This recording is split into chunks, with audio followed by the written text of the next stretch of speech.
Alright, this is a quick beef rib recipe. Got it online. It's basically salt and pepper. I use garlic salt though, as you can tell here, and then pepper. And I grinded it in. That was the base. I actually put olive oil as my binder, right? That's the so that it it's more adhesive to the actual meat. And then at the end, I put a liberal amount of garlic salt and pepper. And then I put this Trader Joe's coffee rub on top, and hopefully that makes a nice bark. So I'm going to try and put it in there for 275 until I get a nice bark.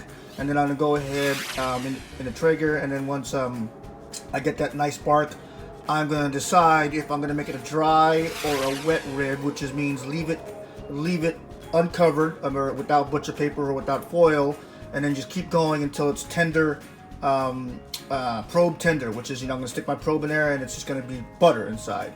Now the other way is, of course, after I get that bark, I wrap it in tightly into foil, and then I probe tender, and that's supposed to be a faster way to get it cooked, but I kind of like dry ribs, so I'll decide then. It depends on when my guests come in. So there you go. This is the first beef rib cook I'm doing on my Traeger. I tried to get all of the rub on all of the sides, all the way around, front and back. I did remove the membrane, so that's one thing I did in the back.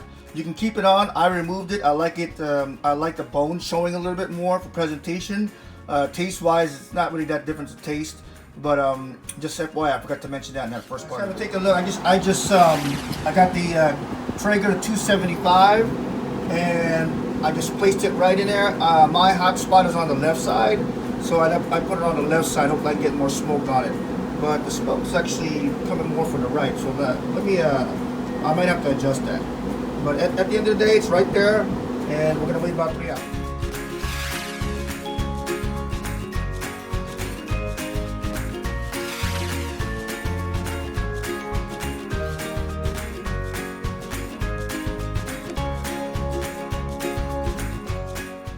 Alright, so hopefully this video is helping, but what I really wanted to share is that when you make the smoked beef ribs, debone it just like this and slice it in front of your guests, because number one, they've probably never seen beef ribs, and if they did, for some reason they were lucky enough to order it, they don't get to see how it comes off that bone, so this is actually my favorite part of doing beef ribs, because it just I mean, even me cutting it and cooking it, this is so satisfying in the sense of all that work.